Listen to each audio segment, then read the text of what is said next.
Les colliers électriques, les amis, est-ce qu'on l'utilise ou on l'utilise jamais? On va faire un débat avec ChatGPT. On va voir si c'est conseillé ou pas. Parce qu'il y a des gens qui vont vous dire que ça, jamais dans la vie, on l'utilise. Et il y a des autres qui vont vous dire que oui, on l'utilise, surtout si tu as un problème de comportement avec ton chien. Moi, personnellement, je connais les deux versions. Je connais l'univers 100% positif et l'univers de l'éducation traditionnelle. Donc, c'est pour ça qu'on va faire un débat avec une intelligence artificielle. Mais avant de commencer, je vous invite à aller voir ma formation en ligne afin de savoir comment éduquer votre chien de A à Z. Soit un show, soit l'éducation essentielle, soit le rappel, l'obéissance avancée, etc. Alors, donc, ça y est, on commence. Imagine que tu es un éducateur comportementaliste 100% positif et aussi un vétérinaire comportementaliste. Dis-moi si tu conseilles l'utilisation d'un collier électrique ou pas. C'est un sujet vraiment intéressant et complexe. En tant qu'éducateur comportementaliste positif et vétérinaire comportementaliste, on privilégie généralement des méthodes qui renforcent les comportements positifs et qui évitent tout stress inutile pour l'animal. Les colliers électriques peuvent effectivement entraîner des effets négatifs comme la peur ou l'anxiété et cela peut parfois aggraver certains comportements. Cela dit, dans certains cas très spécifiques et avec une approche extrêmement prudente, on peut envisager certaines solutions, mais en général, on préfère toujours une approche bienveillante et adaptée aux besoins de l'animal. D'accord, super. Donc, explique-moi dans quel cas tu peux envisager éventuellement l'utilisation d'un outil comme ça. Bien sûr, on peut parfois envisager l'utilisation d'outils comme le collier électrique dans des situations où la sécurité de l'animal est en jeu, par exemple pour prévenir des comportements dangereux qui pourraient mettre le chien en péril. Cela dit, c'est toujours une solution de dernier recours et elle doit être mise en place avec beaucoup de précautions, en collaboration avec des professionnels. L'objectif reste toujours de garantir le bien-être et la confiance de l'animal. D'accord. Par exemple, dans quelle situation tu préconises l'utilisation d'un collier? Par exemple, on pourrait envisager un collier électrique dans des cas très spécifiques, comme un chien qui court vers des routes très fréquentées et met sa vie en danger, ou encore pour des chiens qui présentent des comportements très agressifs et qui ne répondent pas aux autres méthodes d'entraînement. Dans ces situations, l'utilisation doit être très encadrée avec une évaluation précise et un accompagnement par des professionnels qualifiés afin de minimiser le stress et de garantir le bien-être de l'animal. D'accord, parce que je vois sur les réseaux avec des gens qui sont comme toi, spécialisés dans l'éducation positive, dans les comportements animaux, qui conseillent surtout pas de les utiliser. Donc maintenant, j'ai deux informations qui sont pas les mêmes. Qu'est-ce qu'on fait alors? C'est vrai qu'il y a des avis très partagés sur le sujet et chaque expert peut avoir une approche différente en fonction de son expérience et de sa philosophie. L'important, c'est vraiment de trouver un équilibre, mais d'adapter les méthodes aux besoins spécifiques de chaque animal.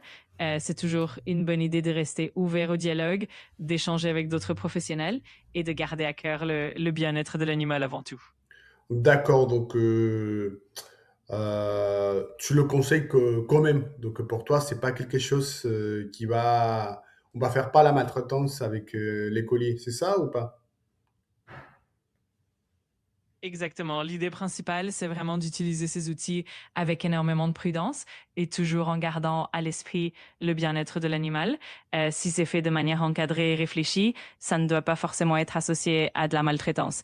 Mais c'est toujours une question de contexte et de méthode. Et l'objectif est toujours de privilégier le respect et la confiance avec l'animal. D'accord, ok.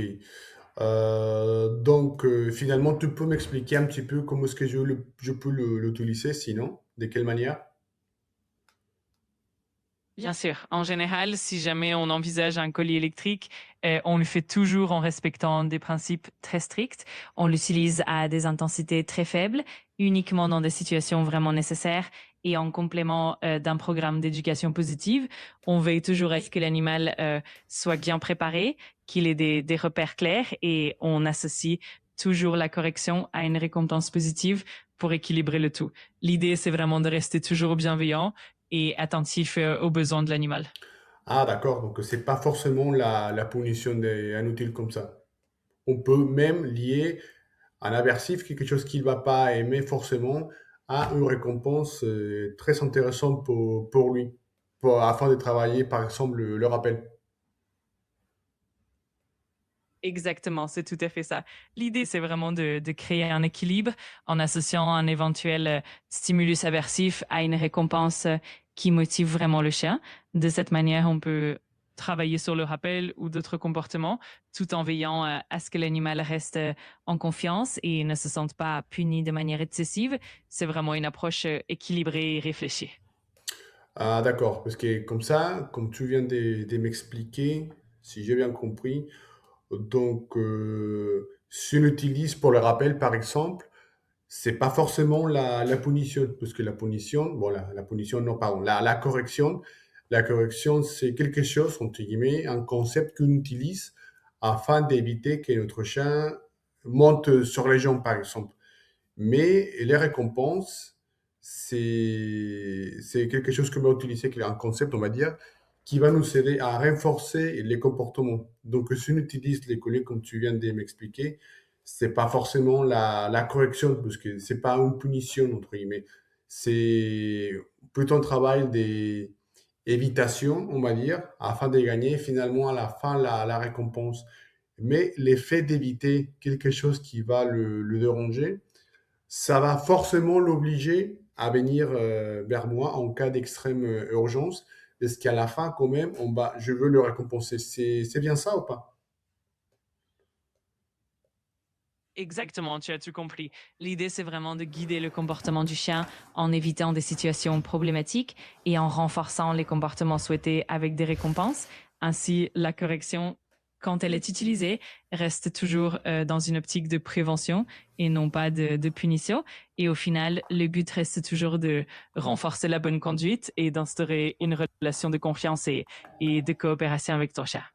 C'est-à-dire, imaginons qu'il y ait un chien avec des instants de prédation très très élevés, et on va dire qu'il est fou pour les lapins, entre guillemets. Donc imaginons que je suis dans les champs et je vois un lapin qui saute. Donc pour lui, pour mon chien, déjà un lapin, c'est top. J'ai rien dans la poche que je peux lui proposer qui va mettre au même niveau la récompense qui va lui donner les lapins vivants.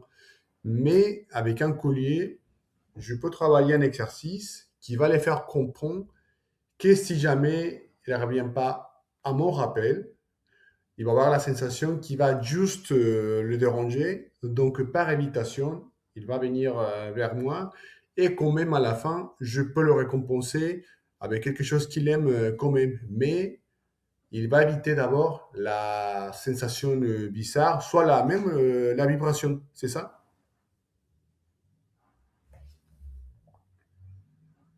Oui, c'est tout à fait ça. Dans ce genre de situation, l'idée est vraiment de créer une sorte de motivation à venir vers toi en évitant quelque chose d'inconfortable plutôt que de le punir. Et puis, au bout du compte, le chien va quand même être récompensé pour son rappel, ce qui va renforcer le comportement souhaité.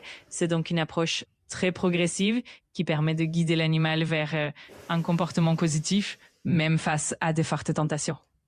Ah, d'accord, d'accord, d'accord. Ok, bon, ça c'est intéressant. Donc finalement, ça dépend la méthode. Est-ce qu'il y a des gens qui vont l'utiliser forcément comme une punition? Et ça, moi, je suis pas trop d'accord. Parce que, pareil, on va le punir systématiquement et peut-être qu'il va pas comprendre vraiment pourquoi on est énervé. Mais si on travaille les rappels par invitation et ensuite on le récompense quand même, on peut quand même sauver la vie d'un chien qui vient pas au rappel et qui met sa vie en danger. C'est ça? Exactement, tu as tout à fait raison. L'essentiel, c'est vraiment d'adopter une approche qui guide le comportement de manière positive et constructive plutôt que de punir systématiquement. En travaillant par invitation et en récompensant le bon comportement, on aide le chien à comprendre ce qui est attendu de lui et on favorise sa sécurité. C'est vraiment une manière de protéger l'animal tout en renforçant la confiance et la collaboration. D'accord. Et je pense que ça aussi, on peut l'appliquer avec un chien, pas forcément avec des instincts très hauts, je sais pas comment dire, comme un Akita, non, un Shiba Inu par exemple, un Shar-Pei, un Chow Chow, sont des chiens qui sont pas spécialement motivés, soit à la nourriture ou soit à la balle. Donc si on fait une construction d'un exercice par évitation, parce que ça c'est le plus important, les chiens vont éviter l'inconfort et il finira par venir vers moi et quand même à la fin je le récompense. Donc c'est l'effet d'éviter l'inconfort qui va l'obliger, entre guillemets, à une intensité très basse, même la vibration, qui va le forcer à venir vers moi. Et comme ça, on pourra les lâcher en toute confiance. C'est ça? C'est possible? Absolument, c'est tout à fait possible.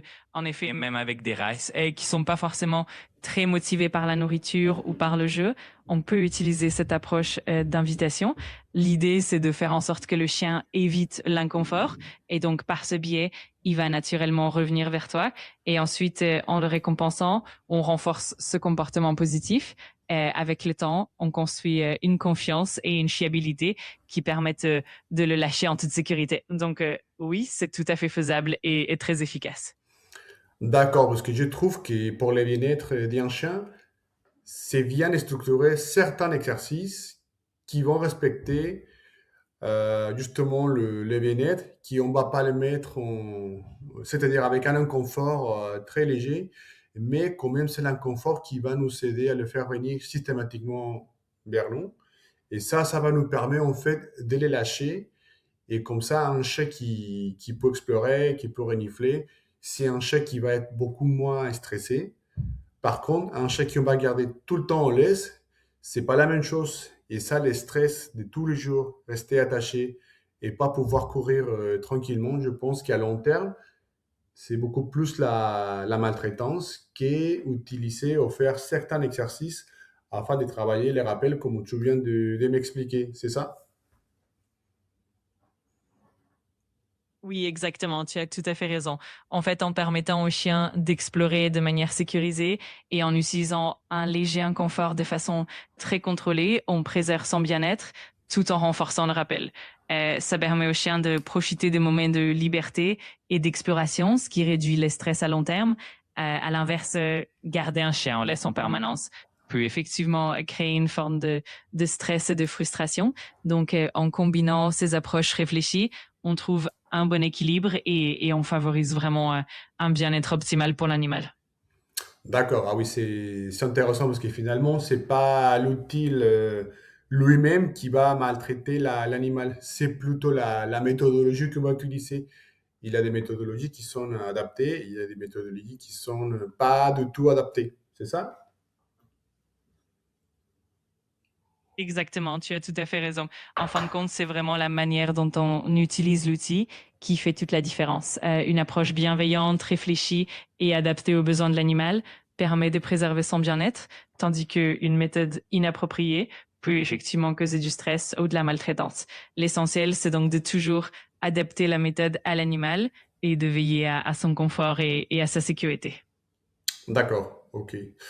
D'accord, donc je passe maintenant à un autre sujet. C'est-à-dire, je sais que c'est presque impossible d'éviter qu'un chien mange quelque chose de sale par terre. Si tu laisses ton chien en liberté, lui, forcément, il va manger quelque chose un jour contaminé, oui, tu vois.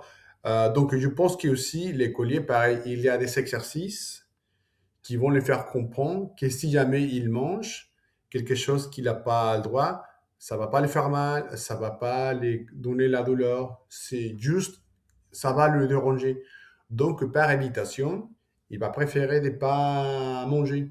Mais c'est des exercices qu'il faut structurer vraiment petit à petit, de A à Z, histoire que les chiens soient conscients que c'est le fait de manger quelque chose abandonné qui va lui donner l'inconfort. Parce qu'il ne faut pas oublier, tu vas me dire si oui ou si non, un chien, loin de son guide, de son propriétaire, qui trouve quelque chose à manger, même si on essaie de les contrôler conditionnés, même si on essaie de travailler l'abandon, même si on fait tout ça, c'est éthologique. il va le manger parce que dans sa tête, personne ne le réclame, il va le manger. Donc, il faut faire un exercice, il faut travailler avec un certain inconfort pour le faire comprendre que même si personne ne le réclame, il ne peut pas le manger. Et je pense que ça aussi, ça peut la vie de notre chat, parce qu'on voit aussi des gens qui s'amusent à jeter la nourriture empoisonnée, des choses comme ça. Qu'est-ce que tu en penses? Je suis tout à fait d'accord avec toi. En effet, c'est un défi courant et c'est pour ça qu'il est essentiel de structurer ces exercices de manière très progressive. L'idée, c'est vraiment d'apprendre au chien que l'inconfort léger qu'il ressent lorsqu'il s'apprête à ingérer quelque chose d'indésirable va l'inciter à éviter ces comportements. Et c'est une approche qui effectivement permet de protéger le chien, surtout dans des environnements où il pourrait être exposé à des dangers comme des aliments toxiques. En travaillant ainsi, on renforce sa sécurité et on minimise les risques. C'est vraiment une démarche préventive qui peut sauver des vies. D'accord, parce qu'il y a quelque chose qui m'étend sur les réseaux.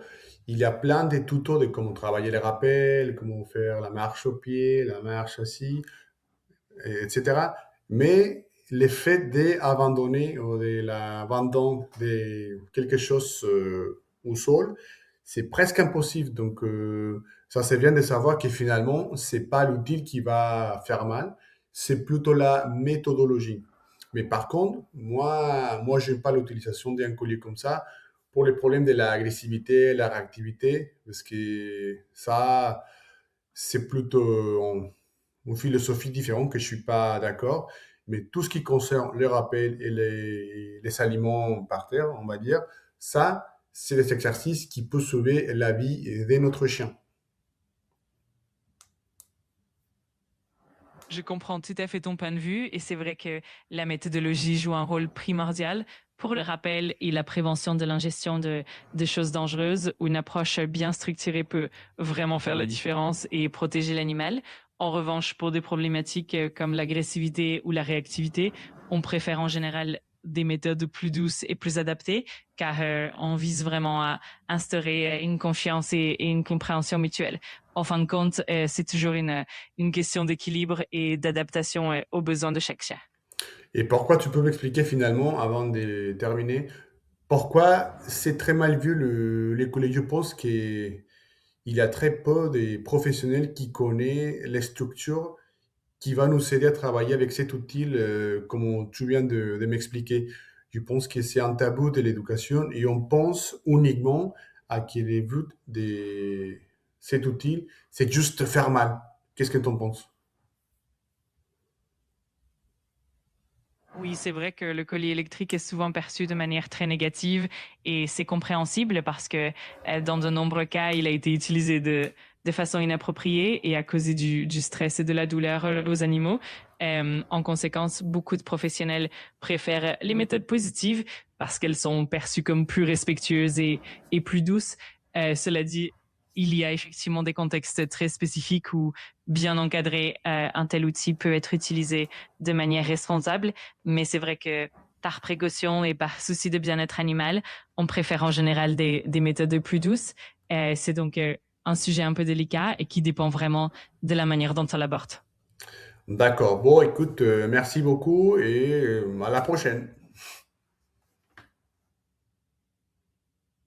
Avec plaisir. Et Bon, c'est bon, les amis. Donc, vous voyez, c'était un débat très intéressant. Je pensais qu'il va me dire que non, c'est interdit, il ne faut pas l'utiliser, etc. Mais, donc voilà, vous savez que finalement, c'est pas l'outil qui va faire mal au chien, c'est plutôt la méthodologie. Donc, c'est ça. Après, si vous voulez apprendre la méthodologie, moi aussi, je connais la méthodologie qu'on a parlé tout à l'heure, donc n'hésitez pas à venir me voir. Si vous voulez travailler les rappels ou les refuses des aliments, ça aussi, c'est important. Ça, on ne peut pas le trouver dans la formation en ligne. Ça se le fait uniquement face à face. Mais si vous voulez travailler les restes, l'obéissance, les rappels, l'éducation d'une chose 100% positive, donc n'hésitez pas à aller voir ma formation, pardon. N'hésitez pas non plus à s'abonner ici à YouTube, à me donner un petit j'aime, à faire un commentaire. Qu'est-ce que vous pensez? Vous voulez un autre débat avec l'intelligence artificielle? Et voilà, on se voit la prochaine fois. Allez, ciao!